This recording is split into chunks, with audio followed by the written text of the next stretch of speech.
I've been asked this question several times already by some media and even some friends and colleagues.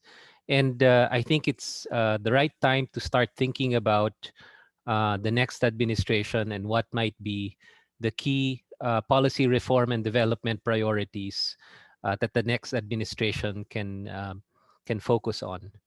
And of course, part of my answer has to do with the technocratic nature of that exercise. What does the evidence suggest? What are we working on? What have we been building on, including the country's long term vision, Ambition 2040?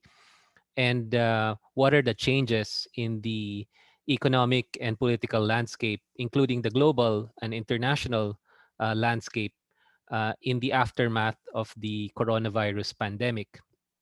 And the chief question in people's minds, what will be the new normal, and what is going to be, what are the opportunities for the Philippines in that new normal situation, and how can we try to build back better? The other aspect, of course, is less technocratic, but equally important, and it has to do with the political landscape. What are the opportunities and what are the threats to the reform agenda, given that we are still reeling from the effects of populist tendencies in the Philippines? So, along with the economic and technical way of answering this question of what should be in the reform agenda, I'm also going to include some thoughts on the political side of answering this question.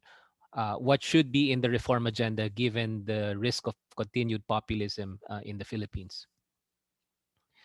So let me first begin with this list of items from the Philippine Development Plan 2017 to 2022.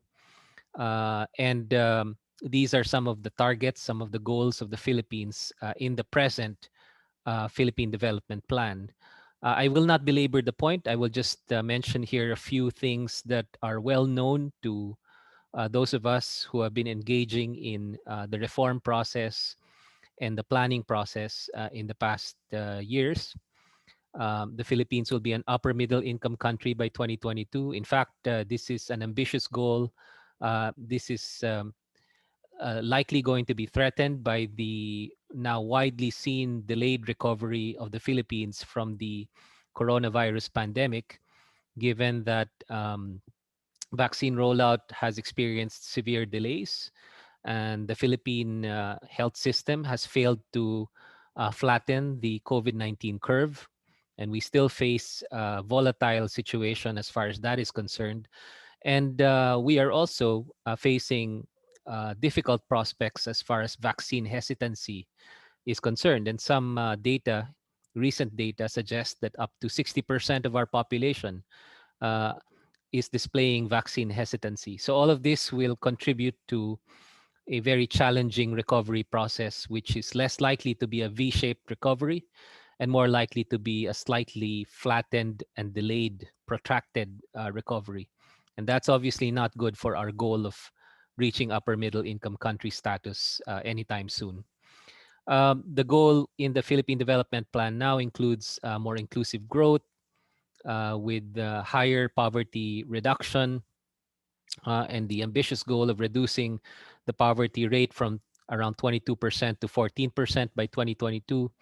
That obviously needs to be revisited at this point. This plan was crafted before the pandemic, and we already know that from initial estimates that at least 1.2 million households may have fallen into poverty just because of the lockdown and the slowdown triggered by the COVID-19 pandemic. Um, According to this, the goals also include higher level of human development by 2022. That is also going to be increasingly suspect because of our delayed recovery from the pandemic. Obviously, the unemployment rate figures here, the targets are actually a little bit outdated. The target is to um, reduce further the unemployment rate from the current, what was then the current 5.5%, to something like 3 to 5% in 2022. In fact, the latest unemployment figures that we have seen suggest that the unemployment rate now has breached 15, 16%, and may even be higher than that. And so under the pandemic situation and under the delayed recovery, we can expect an uphill battle as far as tackling that particular target is concerned.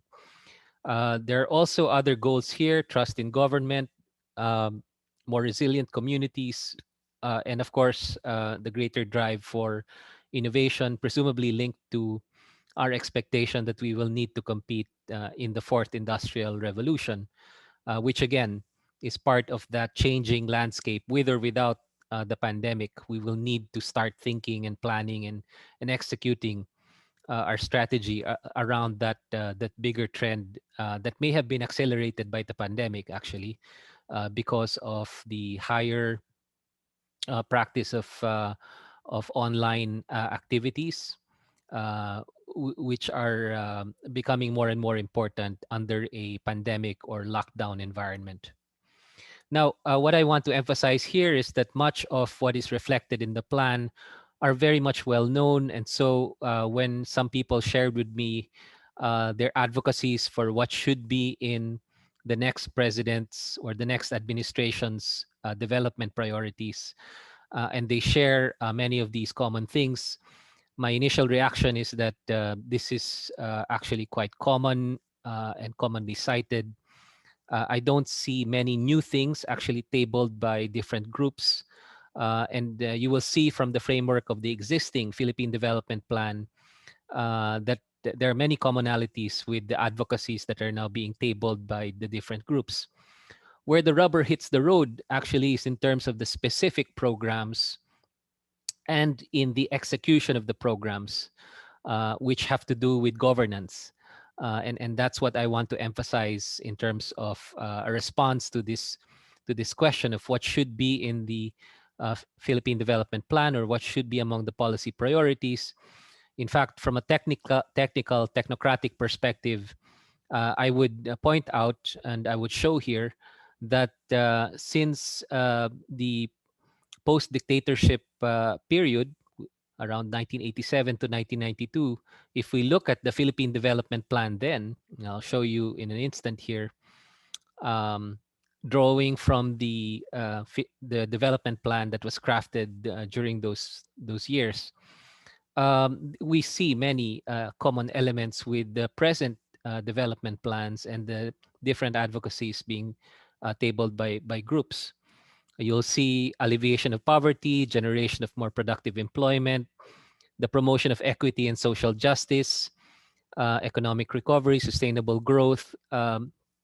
These are pretty much these were pretty much in the plan that was crafted during those years. If you recall, we were coming out of a very big debt crisis and economic slowdown during that point of our economic history. And the first post-dictatorship administration of Corazon Aquino and her economic team focused on also on recovery and sustainable growth.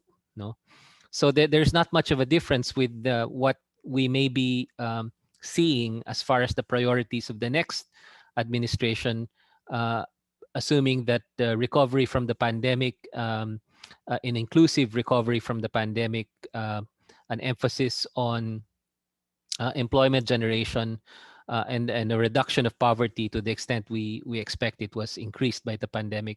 These are going to be commonalities, right? Um, so you'll see here an emphasis on education during those years back in the 1980s, an emphasis on poverty reduction. You'll see that the figures are actually quite high in terms of illiteracy and poverty during those years.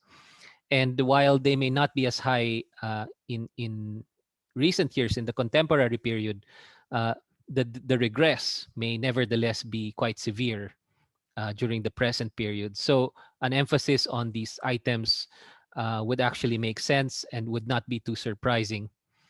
Um, as far as the national policy thrusts are concerned, you see a lot more commonalities. the greater reliance on market forces and the private sector. In fact, this pandemic seems to have exposed a greater realization that government really cannot handle everything, despite the recent overemphasis on the role of the public sector, particularly in infrastructure. But certainly in crisis response, we need the private sector, playing a key role, and it has played a key productive role in our pandemic response, such as it is.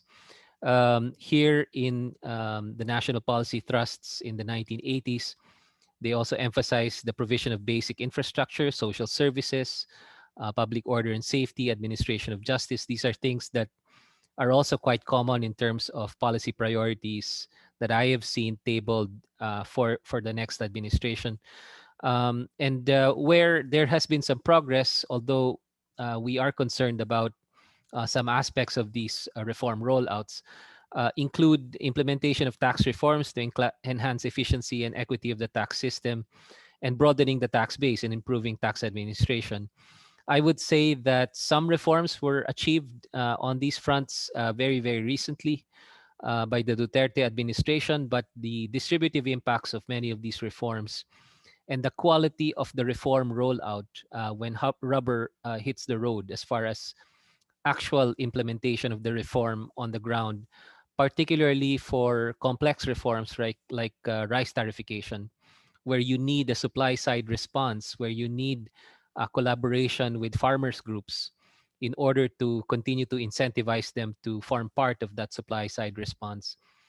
These are some of the challenges I see in terms of the double-edged impact of some of the recent reforms like rice tarification, Train 1, and even Create, which the latter, in fact, implies a heavy load on governance to make sure that those incentives are actually not abused and that you have a high degree of governance basically implementing those complex types of reforms. So that's my key point there, that basically in terms of the technocratic reform agenda, there's a lot of commonality that I see, and in fact, the commonality across the development plans, across the different administrations. Poverty reduction has always been there. Inequality reduction has always been there.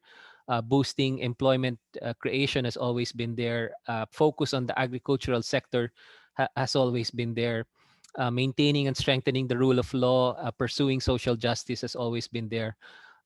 But the differences have to do with the actual implementation of the reform agenda, and you can then see some different degrees of commitment to actually carrying out the reforms, and it shows actually in some of the outcomes. And I'll just show you here the poverty reduction outcome and the inequality outcome for the past, I would say, this is roughly over 30 years, almost 40 years.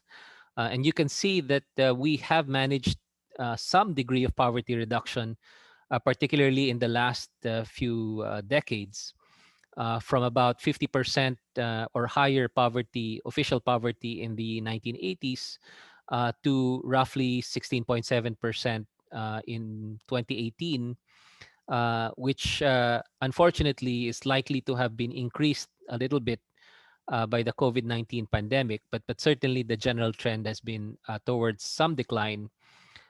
For my taste, actually, this is not as aggressive as a decline as other ASEAN countries have been able to achieve, but this is still part of our accomplishments in the post-dictatorship era, that poverty has indeed been reduced.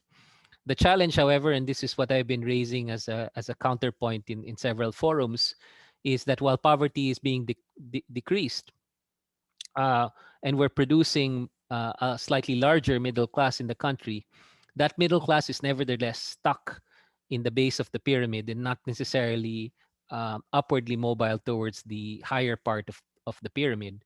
So we still have a very, very vulnerable lower middle income group in the Philippines who are stuck in the base of the economic pyramid. And this group, actually, if you want to describe it, is not poor and yet still quite vulnerable to income shocks, health shocks, and aggregate shocks like financial crises, food price shocks, like what we have seen in terms of the price of food, basic commodities, rice, and obviously quite vulnerable to global shocks like the COVID 19 pandemic, where we see OFWs who have been lifted out of poverty suddenly losing their jobs and feeling insecure. So they're also part of the middle class. You see a lot of service sector employment actually displaced right now, who are actually experiencing a good deal of unemployment and a compacting of their income streams. So that is also largely still part of the lower middle income class in the Philippines. And then we see, in a very real sense, health expenditure shocks for families that get hit by coronavirus, and almost any health shock that entails high health expenditures, and PhilHealth and other social safety nets are still not deep enough to begin to decrease in a big way the out-of-pocket expenditures of the typical Filipino family belonging to that base of the pyramid, the lower middle income group. So I think that's the general situation. Is while we have reduced poverty to some extent, and there are less poor now than there were in the 1980s, we still have nevertheless a big vulnerable lower middle income group that feels insecure, particularly during very trying and challenging times such as what we have right now. And the lack of upward mobility is reflected in the continued high inequality that we see in the country. So the Gini coefficient that you see there in that figure. So I want to now jump to the next part of how I would answer the question on what should be in the reform agenda. The first part would have to do with what is the technocratic answer to that. And my answer, I think, based on a review of development plans and what I see in terms of the proposals of different groups, is that there's a lot of commonality. So there's not really so much a big debate on what we should be prioritizing. People would like to reduce poverty, reduce inequality, focus on agriculture, focus on employment generation, and so on and so forth. Um, but where there is a big difference, or there are big differences in expectations and outcomes, has to do with when you actually implement the specific programs. So that's my answer to the first part. My answer to the second part is I think we should prioritize in the reform agenda those policies that begin to address the risk of populism in the country, which we have seen to a big extent in the past 5 years. And why is populism something to be concerned about? Well, let me first describe what populism is. In political science, it is an ideology separating society into two antagonistic groups, the vast majority of people and a corrupt elite. So it's a very, very divisive sort of tendency for countries undergoing populist waves, that there is a big divide. And of course, this divide, according to the literature, is actually exacerbated by deep structural inequalities, which is essentially what our country has, what Philippines has right now. There's a big degree of inequality in the Philippines. I would argue that we have a high degree of economic inequality shown by the Gini and income coefficient, in the differences in wages, in the differences in economic prospects for different people across the country and in different parts of the country, and with different skill sets and education backgrounds in the country. I would also argue that there is a political side to this inequality because of the concentration of political power in the hands of a very, very small group of Filipinos. So even your response to the economic inequality is now constrained by the political inequality.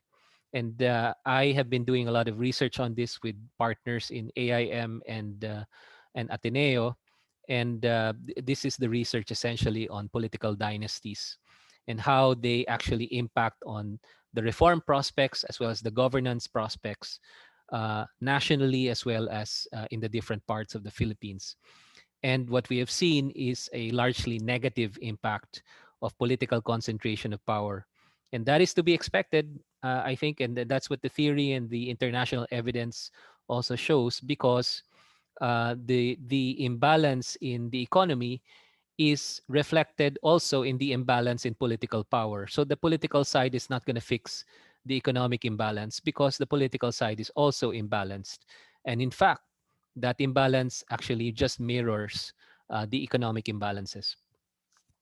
So let me just round off the views here on populism in economics. Economic strategy emphasizing growth and redistribution, with rising risks linked to higher inflation and deficits later on. So this is sort of a technical definition of how many economists see populism. So it's not sustainable because you tend to redistribute at the end of the pipe a lot, rather than focusing on the beginning of the pipe, the roots of inequality. And I think many more economists, younger economists today, are focusing on the beginning of the pipe, what some people call pre-distribution, instead of redistribution at the end of the pipe. And the difference being that you're attacking the root causes of inequality by addressing the inequalities in opportunities and inequalities in capabilities that are actually producing the outcome inequalities that we are seeing today in the Philippine economy. So the inequality in opportunities and capabilities may have to do with education, healthcare, human development, and other things that shape the prospects for the development of individuals and also of communities and regions. And if we begin to address some of those structural inequalities, we may begin to expect, actually, end of the pipe, a lot less inequality to be addressed by redistribution policy. So in fact, in terms of the economic literature and focus, there's been a lot of growth since this initial view of economic type of populism, where there is an over focus on redistributing at the end of the pipe. Now there are a lot more economists, as I understand it, focusing on pre-distribution, looking at opportunities, looking at structures, and maybe introducing some kind of reforms to these deep factors influencing inequality. And what I want to emphasize, at least for the Philippine flavor of populism, is that it has been very, very divisive. I don't need to belabor this point. Most Filipinos who will view this presentation will likely see that this demonstrated in the past 5 years. Uh, the rhetoric is highly anti-oligarch, anti-drugs and anti-crime, anti-elite, and sometimes anti-evidence, anti-establishment, anti-women, and some would say even misogynist, anti-church establishment, anti-imperialism. So basically against the colonial powers, and sort of framing policy responses in that context. And then of course anti-imperial Manila, which reflects a growing dissatisfaction with the imbalanced growth and development prospects that you see across the country, where the centers of economic power and wealth are where most of the opportunities are concentrated, which then in a way is a deep reflection of that imbalanced set of economic opportunities.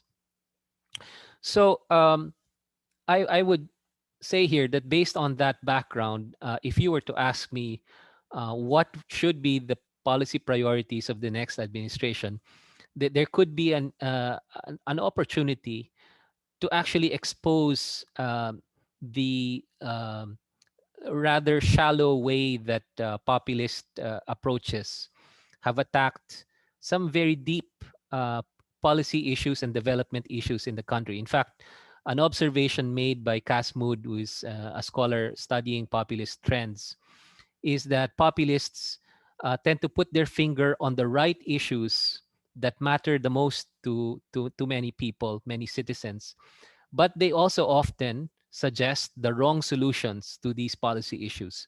So they're very, very successful in mobilizing political support, and they can win in elections, but they don't necessarily address the very same policy issues that they actually won the election on. And in fact, um, for many populists, you quickly see how shallow and how hollow those promises are.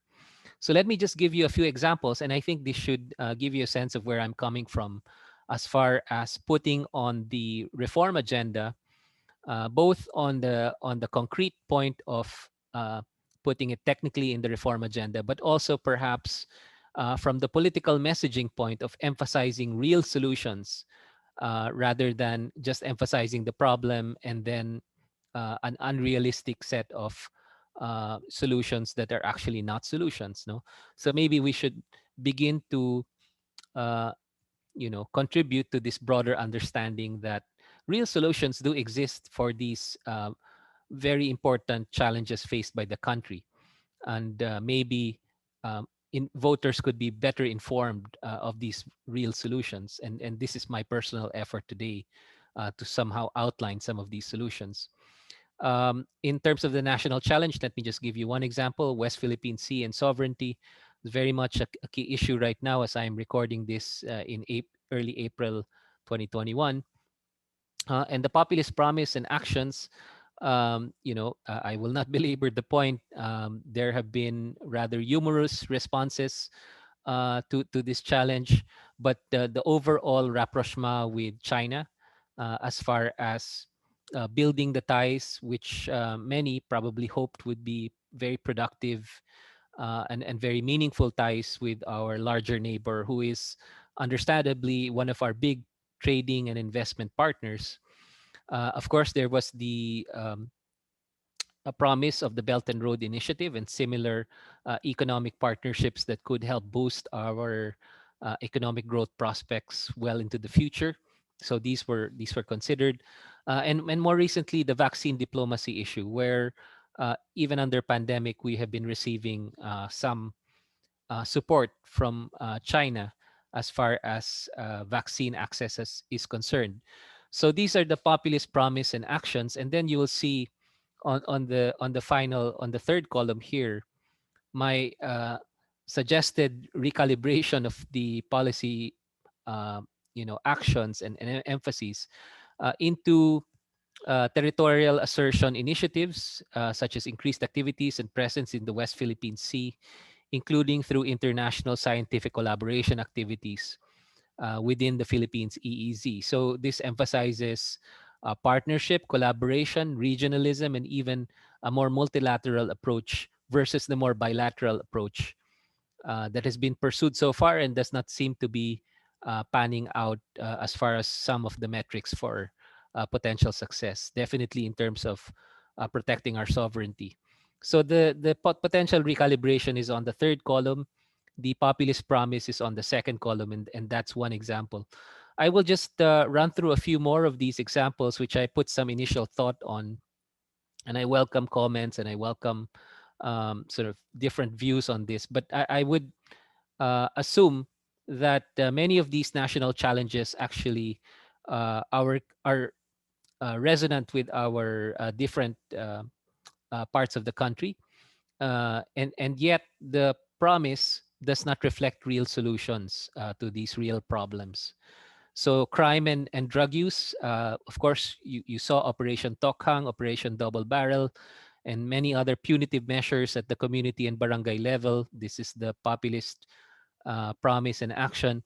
But on the real solutions, what we may really need, and based on the international best practice and evidence, is institutionalized health approaches to drug use, a focus on the supply of illegal drugs and interdiction activities to make sure that they are not able to get into our country, rather than just focus on street level retail, focus on the big supply of where it comes from. And I think this has been reiterated already by many groups, including by our own national security agencies and the Philippine National Police, who themselves have seen the apparent lack of success of the early approaches to the anti-drugs campaign, and of course a deeper, more long-term solution to crime and drug use in urban areas, largely in urban areas, is the reduction of the different multidimensional aspects of inequality in the urban areas. So it's well known in international literature that a high degree of inequality actually contributes to more serious crime in different countries and more serious types of crime. And perhaps this is part of what could be the long-term solution to the types of challenges of urbanization that we see. The third part is geographic inequality. As I mentioned, Imperial Manila. The populist response has been to push for deep reform, even constitutional reform, such as what is implied by federalism. When in fact, if you look at the evidence and if you look at the state of governance in our country, you already see some potential parts of an overall solution, such as the proper implementation of the Mandanas decision, which increases uh, revenue allocations to the different provinces, and in fact is already part of what would have been, um, the federalism approach, which was to give more resources to the different local government units. And in fact, probably what we should be improving is the governance of how these resources are actually allocated and used and spent. And of course, part of that, a large part of that, will be dependent on another deep reform, which begins with the review and potential improvement of the 1991 Local Government Code. And there is the concept now that is being studied by different scholars, including our own researchers in Ateneo School of Government, the concept of maximum decentralization within the Constitution and within the present frameworks and laws that we have. What is the maximum amount of decentralization that we can actually push? And in fact, it's becoming quite clear that we haven't even pushed the degree of decentralization that we are capable of, even in the present framework. So why are we suddenly looking at um, changing the framework altogether for presumably advancing decentralization through federalism? So in fact, these are, I think, some of the valid questions raised, and the potential agenda could be to bring us closer to a situation where, uh, if you really aspire towards federalism, a situation where we will be in a better governance scenario from which to consider a federalist reform agenda. The fourth is the job insecurity, and the response has been ending endo, as you know, which was quickly becoming a polarizing issue between workers and employers, because essentially you had an emerging trade-off between formalizing contracts and making them much more rigid versus actually keeping people employed, even in more in less formal contracts, which are actually part of the challenge of our labor market right now, considering that we are not nearly generating enough jobs for Filipinos. So the solution perhaps was to really focus on the target that we had since 1987, which was to create an employment-rich economic environment to encourage investments that are actually very, very focused on job generation, something which we have still not been able to do all these years. Job generation has been uneven during the years, and some sectors, actually, in some investments, um, are rich in technology and rich in technological catch up for the opportunities for the country, but not necessarily in terms of job generation. So the solution is really to revisit our strategies and figure out what is malfunctioning among these different strategies and policies on pursuing job creating foreign direct investment, and maybe even de-emphasizing some types of investments that are not really generating so many jobs for us, such as the gambling industry, which is not necessarily even staffed by Filipinos, and re-emphasize high quality foreign direct investments from development partners who bring technology as well as new markets for our potential exports. These partners include the EU, US, and Japan, but even potentially China. So instead of just focusing on headline figures on foreign direct investments, perhaps part of the recalibration could focus on specific types of technology-rich uh, foreign direct investments and those FDIs that generate a lot more jobs. And then we can begin to map this and make it into and form it into a more concrete policy, which, to be fair, has already been studied by government agencies like PIDS and even crafted in some strategies of NEDA and other government agencies, PESA, for instance. So the final point is oligarchs and state capture, of course, the anti-oligarch messaging of this administration. And the targets have included PhilWeb, ABS-CBN, Manila Water, areas which really needed some reforms. But the solution has been sort of ad hoc and very, in my view, damaging to the rule of law, because they were shortcuts to what should have been deep institutional reforms to fix the concentration of economic power in some sectors, or even to fix the features of public-private partnerships and some contracts that may have, that could be improved in favor of the public. And so the challenge may have been to strengthen regulatory agencies so they could do this thing better, or to protect these regulatory agencies from capture, so that they can do their jobs effectively or more effectively. And yet the action has been an overtly anti-oligarch action, but actually the practice, what took place was merely a replacement of some business groups with other emerging business groups. So the oligarchy, the framework of oligarchy, was actually not replaced. They just simply replaced individual so-called oligarchs with new baby oligarchs, up and coming business people who were given really good contracts, or looked at favorably by the present administration. So this is not really solving the challenge of oligarchy. It is actually perpetuating it. So that is the very definition of oligarchy. You're using the concentrated political power of a small group in favor of that small group rather than the public. I would also add that, and I have been quoted on this point several times already by media, that if you look at the real threat of oligarchy in the Philippines, we may be looking only at business, but in fact, we should be looking also at the political sphere. The concentration of political power by political dynasties is, I think, a big oligarchic threat.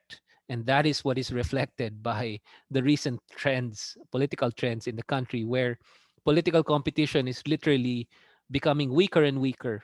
And the concentration of political power in the hands of very, very small group of families, uh, political dynasties, is becoming stronger and more entrenched. And in fact, we have the statistics for this. I will not belabor the point that most of Congress, many of the mayors, definitely most of the governors, are already belonging to fat political dynasties. Those dynasties whose family members simultaneously run for office. That's why we call them fat dynasties. So the solution for this is to increase competition, not necessarily to prevent or ban any particular family or any particular business group from engaging in the economy or in the political sphere, but to regulate it so that more are able to enter into that sphere, in the economic sphere and in the political sphere. And through this entrance of more players, you will then have healthier competition, which would hopefully produce the healthier political and economic outcomes. So here the solution which I propose is to consider uh, increased economic and political competition as a goal. Obviously, we already have a good champion in the Philippine Competition Commission. That part of the reform is already in place and needs to further become stronger over time to do its work. And the other aspect, of course, is as you are introducing competition regulation on the economic front, we also need to introduce increased competition on the political front, which is quite important too. And that's where dynasty regulation and perhaps the push for political party reform to support the emergence of true political parties and alternative leaders that will compete with the entrenched political dynasties. So that would actually those would actually imply a real solid solutions for this particular problem. So let me begin to end by also mentioning another addition, essentially an additional front for including in the reform agenda, which is to build back better from the COVID-19 pandemic. And the challenge here, of course, is we're able to craft agendas, no problem, with economic and reform plans. We've had many. In fact, we've had many good ones put together by our technocrats. But it's in the implementation of these plans where the rubber hits the road. And in fact, I remember my good friend Dr. Paul Hutchcroft, who says if he gets 1 peso for every time a Filipino says it's not the policy, but the implementation of the policy. And he said if he did get a peso every time a Filipino said that he would already be a millionaire and maybe even a billionaire. And in fact, I agree with him that it's not necessarily in the plans. I mentioned already that the economic plans and strategies we've had in place actually have a lot of similarity across the administrations, but it's in the execution of these plans and in the specific programs, and it's literally in the governance where the rubber hits the road, where you have massive differences in the impact. So here, I would just try to specify further some of the areas of action, presumably for a stronger, well-governed administration. Should we get one in 2022? Hopefully, we'll get one. Uh, what are the things that this administration may look at? And of course, let us presume that bad governance is out of the picture and you have an opportunity, a genuine reform opportunity, where this new administration brings in really credible people, really strong technical people who can work credibly on the reform agenda. And it's not merely a selection of allies who don't necessarily have the expertise to advance the reform agenda. So let's say all of that has been somehow addressed by the next election, and this is a very hopeful and big assumption. But in case that is achieved, then what can we pursue? Well, very concrete things like a broadly inclusive and resilient social protection system. We clearly see the limits of ayuda, the limits of for peace, the limits of our existing social safety nets. We can dramatically improve this with more better quality information, such as what we can build on from the national ID system. We can also consider deep reforms that are much more inclusive. Reforms such as the Universal Basic Income Scheme to improve resilience, address equity, and enhance the bargaining power of poor and low income Filipinos and Filipino workers. Universal basic income is now being considered by different countries, also not just in the context of the pandemic, but also in the context of bigger waves that will affect the global economy, such as automation, such as the fourth industrial revolution. So I'm not necessarily saying that UBI is the only option for us, but maybe that entire discussion of UBI can be very instructive to us in terms of thinking of a revised and improved and a more inclusive social safety net that goes beyond what is now just about I should say a 15-year-old or so social safety net program, such as what we have with 4Ps, right? So maybe we can build on that existing program, given what we know now on what the potential new normal will begin to look like and what the pandemic actually looks like every day in terms of the challenge of protecting our people and ensuring that they are able to somehow thrive still under the pandemic situation.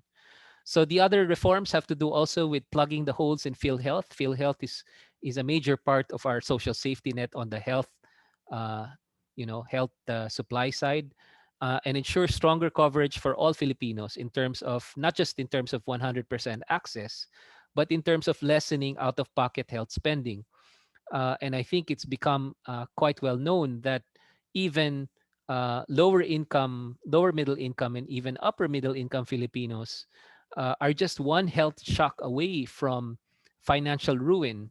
This is actually a very real concern for the vulnerable middle class in the country, where you are not technically poor, but you are not actually saved from shocks. You can actually slide into poverty, or slide near poverty, just because of these health expenditures, income shocks, and other type of shocks that can affect your family's development and income situation. So the importance of strengthening our social safety nets is key, and I think this is part of the one of the bigger lessons of the pandemic. The last point I want to make here is to secure strong public-private partnerships to sustain key capabilities against future pandemics. And it's become so obvious that government alone cannot address the types of challenges that a pandemic brings about. And I would say that even the normal time development challenges of providing infrastructure, providing inclusive healthcare, uh, education, and many other aspects which should be strong with or without a coronavirus pandemic. We need the private sector. We need a healthy and strong private sector, and a very productive and well governed and well balanced partnership between the public sector and the private sector. One that is not an instance of state capture, but one which is a healthy balance of leveraging what are the comparative advantages of each sector, each approach. And I think this is the rebalancing that is necessary in the next administration.